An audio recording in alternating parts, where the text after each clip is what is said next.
제8화 2011년 오빠, 그럼 내 피라도 마실래? 그럼 확실히 죽을 거야.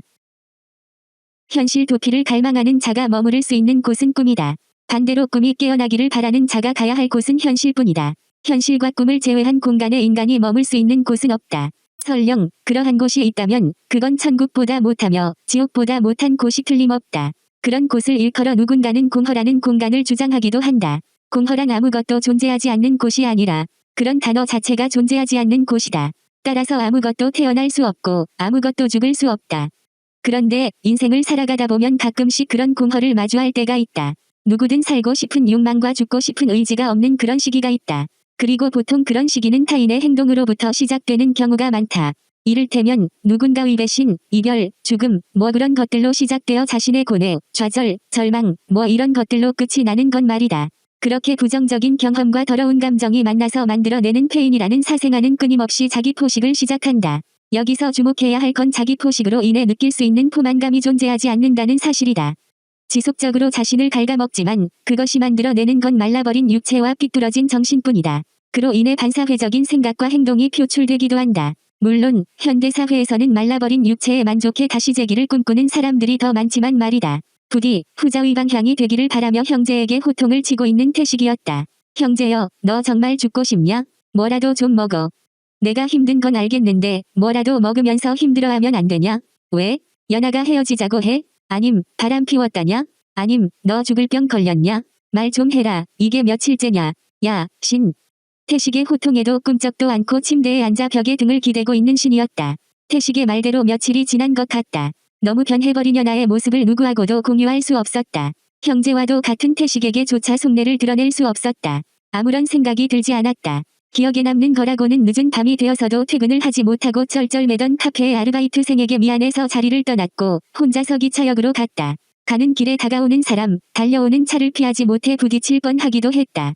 그 모습을 지켜보고 있었는지 그 아르바이트생이 쫓아와서 부축해 주었다. 그러고 보니 그녀에게 감사 인사도 제대로 못 전했던 것 같다. 가뜩이나 보이지도 않았는데 너무 많이 울었고 정신이 없었다. 부끄러움 따위는 없었다. 세상에서 가장 소중한 것을 잃었기 때문이다. 그 덕분에 시간이 어떻게 흘러가는지 알 수 없게 되어버렸다. 정신을 차리고 보니 집이었다. 그 후 신발을 신은 적이 없다. 수십 통의 연락이 왔지만 대응을 하지 않았다. 아무것도 하지 않기로 했다. 죽고 싶다는 생각이 들지는 않았지만 살고 싶다는 의지도 없었다. 꿈인지 현실인지 알 수 없는 시간에 기대어 있는 것 같았다. 눈을 떠도 빛이 없었고 눈을 감아도 어둠뿐이었다. 세상 사람들 다 겪는다는 시련의 아픔이었다. 그냥 딱 그 정도의 아픔이었다. 하지만 그 아픔을 견뎌낼 방법이 없었다. 삶이 송두리째 부정당했기 때문이다. 이제와 생각해보니 화를 내야 할 일이었다. 고아가 된 것도, 희귀난치성 질병에 걸린 것도, 시력을 잃어가는 것도 스스로 잘못한 것이 하나도 없었다. 남에게 해코지한 적도 없고 남에게 욕먹을 만한 짓 또한 했다. 언제나 나보다 남이 먼저였다. 그렇게 살면 인정받을 수 있을 줄 알았다. 다시 눈물이 나기 시작한다. 그래, 억울하다. 대체 무엇을 그렇게 잘못했다고 이런 거지 같은 시련을 던져주는 것인가? 어릴 때부터 쉬지도 않고 열심히 노력했다. 눈이 나쁘니까 뭐든지 남들보다 느렸다. 그래서 잠을 안 자고 더 많은 시간을 할애했다. 그렇게라도 해야 겨우 남들처럼은 할 수 있었으니까. 잠을 못 자는 건 어쩔 수 없었다. 어쩔 수 없는 것들이 너무 많으니까 정말 어쩔 수 없었던 것 같다. 버스를 타도 항상 서 있었다. 앉아야 할 자리가 안 보였으니까. 에스컬레이터를 탈 때도 항상 사람이 없을 때까지 기다렸다. 다른 사람에게 부딪히면 민폐니까 마음에 들지 않는 사람을 만나도 항상 웃으면서 대화했다. 언젠가 한 번은 도움을 받아야 할 일이 있을지도 모르니까 매 순간 이런 것들의 연속이었다. 그래도 주변 사람에게 이런 경험을 말한 적은 없다. 그들이 알아봐야 안타까움만 자극할 뿐 달라지는 건 없다.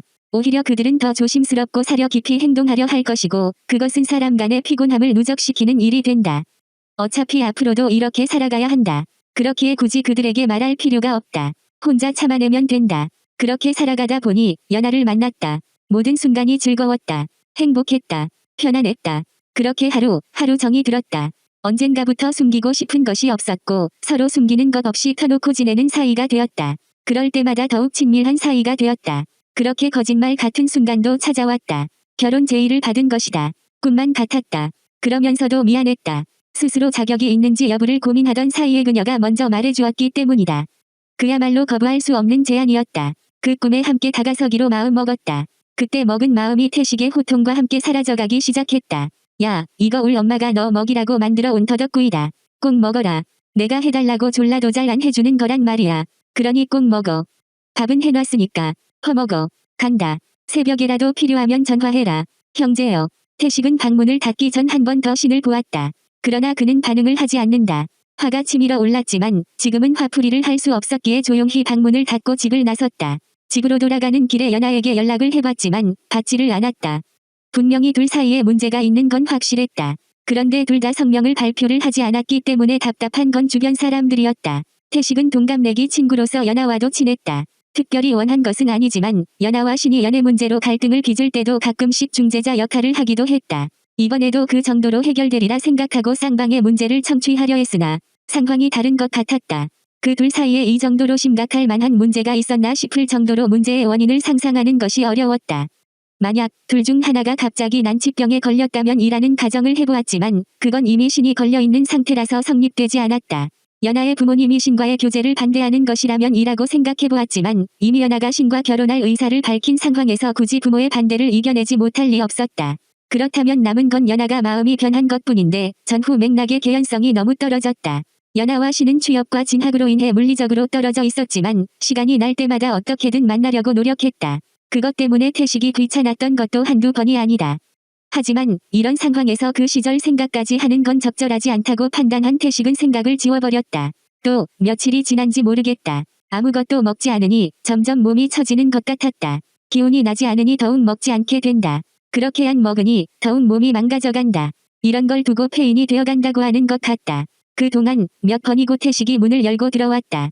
썩어버린 더덕구이를 보고 우레를 삼킨 폭군처럼 죽일 듯 화를 냈다. 이해할 수 있다. 엄마에게 죄송한 짓이었다. 언젠가 제대로 사과를 해야겠다고 생각했다. 그리고는 태식은 가버렸다. 한동안 찾아오지 않을 것이라고 생각했는데 몇 번이고 찾아왔다. 이제 성질을 낼 기운도 없어 보였다. 여전히 엄마가 해준 음식이라며 꼭 먹어달라고 사정을 했다. 태식이 손수 밥상까지 차려오는 바람에 할 수 없이 먹었다. 절반이 넘게 밥을 남겼지만 그래도 먹어야 산다며 태식이 기뻐해줬다. 오랜만에 먹은 음식이라 속이 좋지 않았지만 내색하지 않았다. 태식이 남은 음식을 냉장고에 넣고 설거지를 한 뒤 돌아갔다. 그제서야 화장실로 가서 속을 개어냈다. 토하고 싶지는 않았지만 몸이 말을 듣지 않았다. 태식은 매일 찾아왔다. 조금이라도 음식을 먹이기 위해서였다. 마음은 고맙지만 그냥 내버려 두었으면 좋겠다고 생각했다.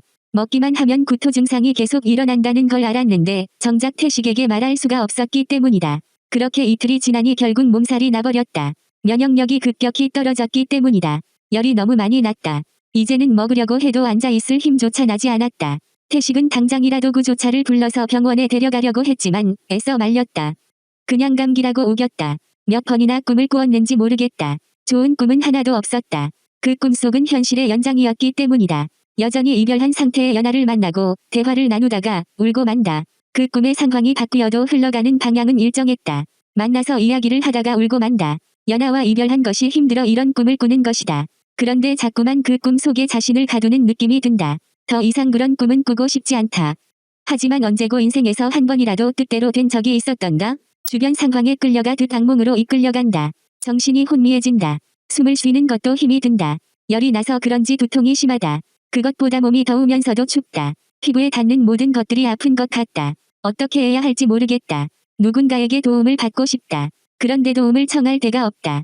남들에게 피해를 주고 싶지 않았다. 이럴 때 가족이 필요한 것인지도 모른다. 이 세상 어딘가에 부모가 살아있을 텐데 그들은 지금쯤 무엇을 하고 있을까? 가끔이라도 날 생각해줄까? 아니, 살다가 적어도 한 번쯤은 생각해주면 좋겠다. 삐뚤어지지도 않고 제법 잘 컸는데 말이다. 물론 지금의 모습은 엉망이지만 말이다. 얼마간의 시간이 흐르고 다시 정신이 들기 시작했다. 자신을 부르는 목소리가 들린다. 그 소리의 울림이 낯설지 않았다. 하지만 그보다 앞서 익숙한 향기가 코끝을 스치고 있었다. 매일 밤꿈에서 만나고 있었으니까 잊을 리 없었다. 오늘도 연하가 찾아온 것이다. 이번에는 꿈에서 꿈을 깬 것 같다. 의지를 가지고 몸을 움직일 수 없다. 그러나 정신은 또렷해진다. 누워있는 자신을 연하가 바라보고 있다. 아무런 감정도 남아있지 않은 공허에 가까운 눈빛이었다. 너무 싫다. 그런 눈빛으로 보고 있는 연하가 싫었다. 어차피 꿈이니까. 아무런 이유도 없이 그냥 안아주었으면 좋겠다. 어차피 울면서 끝날 테니까 말이다. 어차피 결말은 똑같으니까 말이다. 어차피 다시 헤어질 것이니까 말이다. 그러니까 한순간일지언정 포근함을 느끼고 싶었다. 그때처럼 말이다. 하지만 꿈이나 현실이나 뜻대로 되는 건 없었다. 도대체 무슨 소리를 하고 있는 건지 이해할 수 없는 연하의 목소리처럼 말이다. 일어나 신. 내 맥북이 고장났어. 일어나서 고쳐줘. 고장 나버렸다고. 그러니까 어서 고쳐줘. 너 잘하잖아. 이런 거. 오랜만에 느꼈다. 어이가 없어서 허탈한 웃음이 나오는 감정을 말이다. 그래, 꿈이니까. 인과가 맞아떨어질 리가 없었다. 조금 전과 지금, 그리고 다음의 개연성이 없는 곳이 꿈이다. 이유는 알 수 없지만 어떤 장면 속에 있어도 어색함이 없으며 이상할 것이 없다. 만약 그것이 이상하다고 느끼면 그건 꿈이 아니라 현실일 테니까 말이다. 신은 팔꿈치로 침대를 밀며 자리에서 일어섰다. 자신의 시선이 연하와 더욱 가까워졌다. 그런 만큼 그녀의 향기도 짙어졌다. 향기라는 건 참 무서운 정보다. 꿈속에서처럼 전후 맥락도 없이 마음대로 그때의 추억과 감정을 불러일으키니까 말이다. 눈앞에 서 있어도 미칠 것 같은 그리움이 엄습해온다. 머릿속에는 연하와 헤어지던 그 역 앞에 카페가 선명하게 남아있는데도 지금 손을 뻗으면 다시 연하를 잡을 수 있을 것만 같은 기분이 들었다. 돌이킬 수 없는 걸 아는데 한 번은, 적어도 한 번은 잡아보고 싶었다. 이런 상황은 꿈에서조차 다시 오지 않을 테니까 말이다. 신은 오른손을 뻗어 연하의 왼손을 잡으려고 했다. 그러나 그가 잡은 건 연하의 왼쪽 허벅지였다. 초점이 정확하지 않았다. 분명히 왼손이 있는 곳을 보고 뻗었는데 그 높이까지 닿지 못했던 것 같다. 무력감이 느껴진다. 다시 손을 뻗어서 그녀의 손을 잡으면 그만인 문제였지만 이런 순간마저 자신의 뜻대로 할 수 없다는 좌절감을 벗어날 수 없었다. 그때 오른손으로부터 따뜻한 온기가 느껴졌다. 연하가 손을 잡아준 것이다.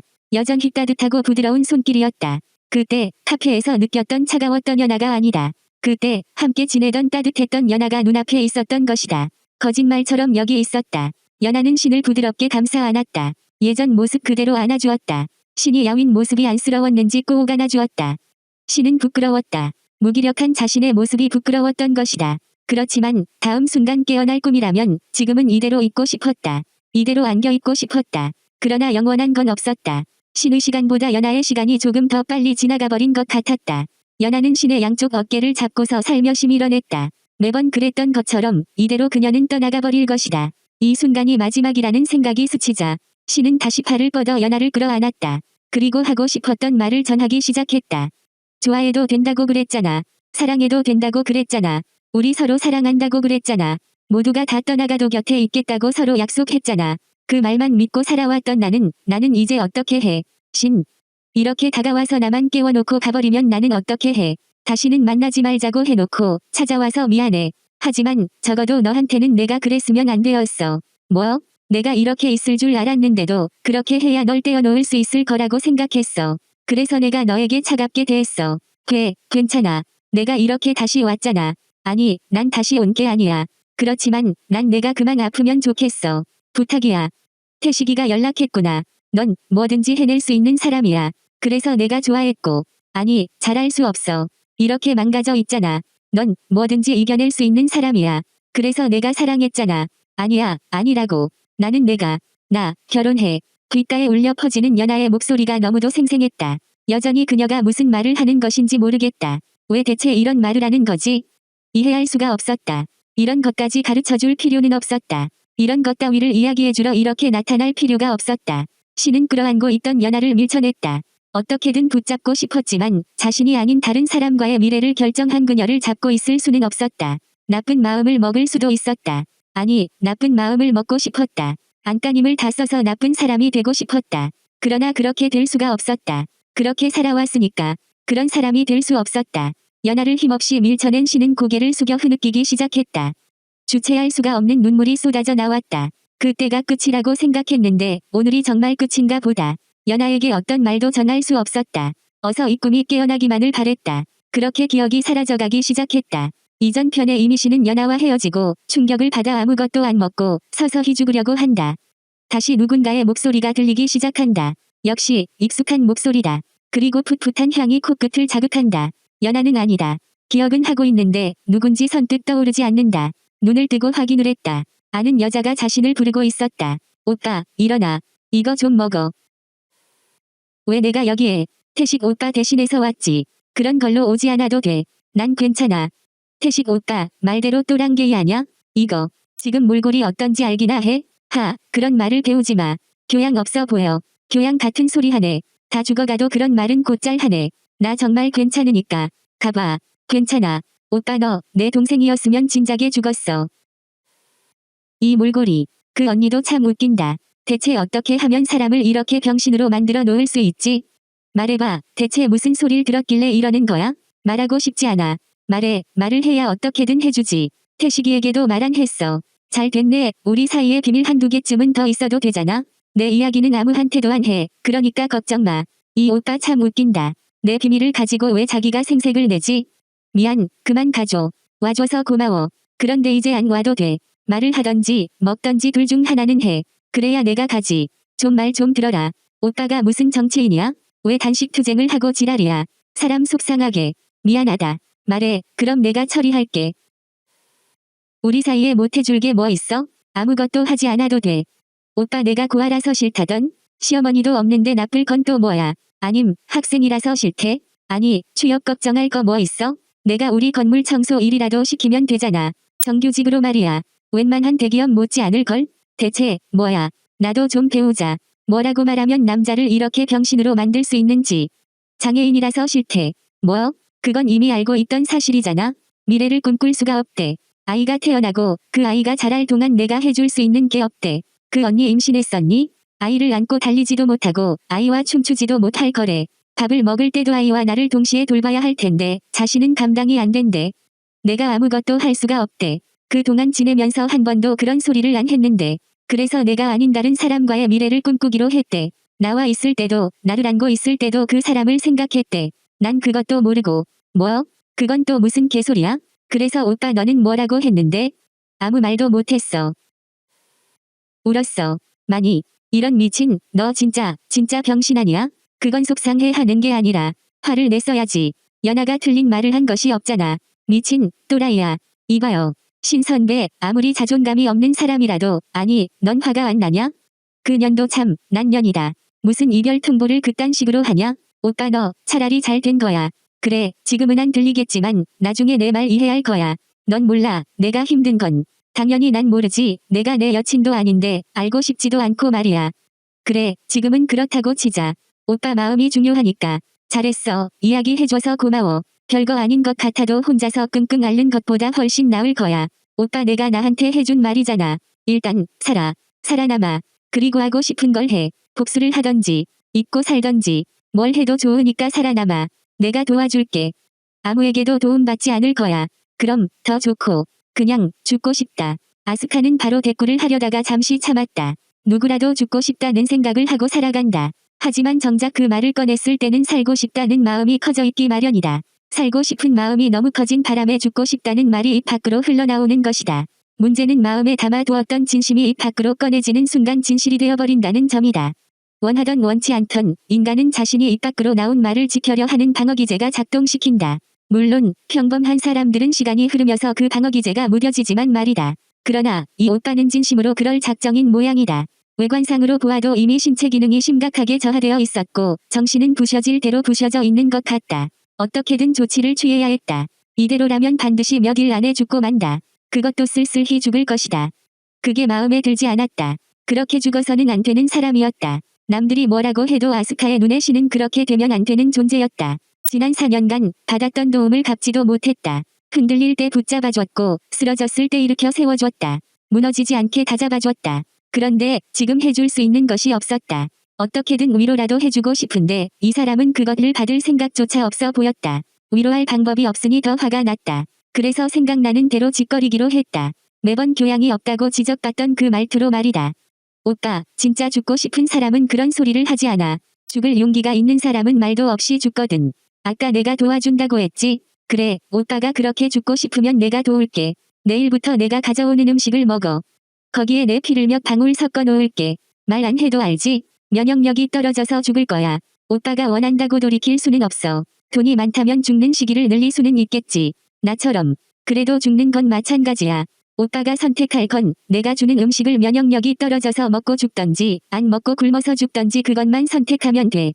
쉽지? 지금 내가 오빠 너한테 해줄 수 있는 게 이런 것밖에 없네. 미안해. 내일 또 올게. 오늘은 건 냉장고에 넣어둘 테니까 먹어둬. 갈게. 오빠. 씨는 인사를 하고 돌아서 나가려는 아스카의 손목을 잡았다. 잡힌 손목에서 느껴지는 압박감이 너무 약했기 때문에 아스카는 화가 났다. 이 정도로 나약해져 있으리라고 생각하지 못했기 때문이다. 그런 아스카의 마음을 아는지 모르는지 신이 진심을 담아 인사를 건네왔다. 고마워, 아스카. 꼭 그렇게 해줘. 부탁이야. 아스카는 신의 팔을 가볍게 뿌리치고 방을 나섰다. 그녀는 현관문을 닫고 나서야 소리 없이 울기 시작했다. 그 언니도 이 오빠도 둘 다 마음에 안 들었다. 쟤까짓 것들이 뭐라고 감히 자신을 이렇게 슬프게 만드는지 모르겠다. 왜 이렇게 거지 같은 마음이 드는지 알 수 없었다. 그녀는 울면서 계단을 내려왔고 차에서 대기하고 있던 남자가 달려와 상황을 파악했다. 그녀가 손을 들어 괜찮다고 표시를 하자 그는 이내 뒷좌석 문을 열어주었다. 누구도 말을 하지 않았지만 그는 시동을 켜고 어딘가로 달리기 시작했다. 목적지가 중요한 것이 아니라 이 공간을 벗어나는 것이 최선이라 여겼던 것이다. 그런 그에게 아스카가 말을 걸었다. 사이토, 왜 안 물어봐? 무엇을 말입니까? 아가씨. 남자 혼자 사는 집에 도시락을 준비해서 들고 갔다가 울면서 내려왔잖아. 그게 어쨌단 말입니까? 안 궁금하니? 뭐라도 보고해야 할 거잖아. 제 일은 제가 알아서 하겠습니다. 아가씨. 너도 참 대단하다. 내가 뭐라고 내 편에 서니? 다들 그 여자 편에 서는데 저는 연하를 선호하는 편입니다. 아가씨. 너도 참 웃긴다. 그 여자도 연하야. 너보다. 아가씨가 생일이 더 느리십니다. 야, 너도 여기 있더니 한국식으로 생각하냐? 생일이 뭔 상관이야. 나이가 나랑 같은데. 다행히 한국식으로 아가씨가 더 연하지 않습니까? 그래서 전 아가씨 편입니다. 예전에도 그랬지만 넌 농담을 안 하는데도 웃겨. 그렇습니까? 아가씨가 즐거우셨다니 기쁩니다. 그건 그렇고, 사이토. 네, 아가씨. 사랑했던 사람이랑 이별해본 적 있어? 제 업무에 포함된 일입니까? 무슨 헛소리야. 그냥 물어보는 거잖아. 아직은 없습니다. 그래? 그럼 그 느낌이 어떤지 물어볼 수가 없네. 알아보겠습니다. 보고는 2시간 뒤에 올리겠습니다. 야, 관도. 무슨 그런 걸 조사해서 보고까지 해. 알겠습니다. 필요하실 때 말씀해 주십시오. 그래, 필요하면 말씀드리도록 할게. 네, 알겠습니다. 그리고 내일부터 한동안 음식 사서 올 거야.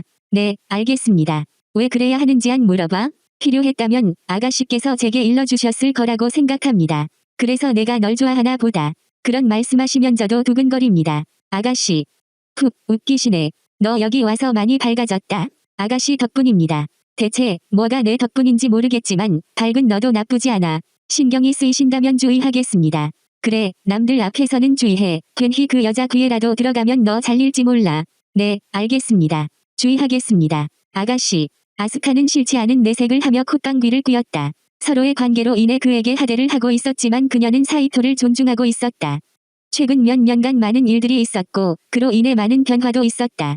많은 사람들에게 도움을 받았지만 사이토에게 받은 도움이 상당한 비중을 차지했다. 언젠가 그에게도 감사를 표하는 날이 올 것이다.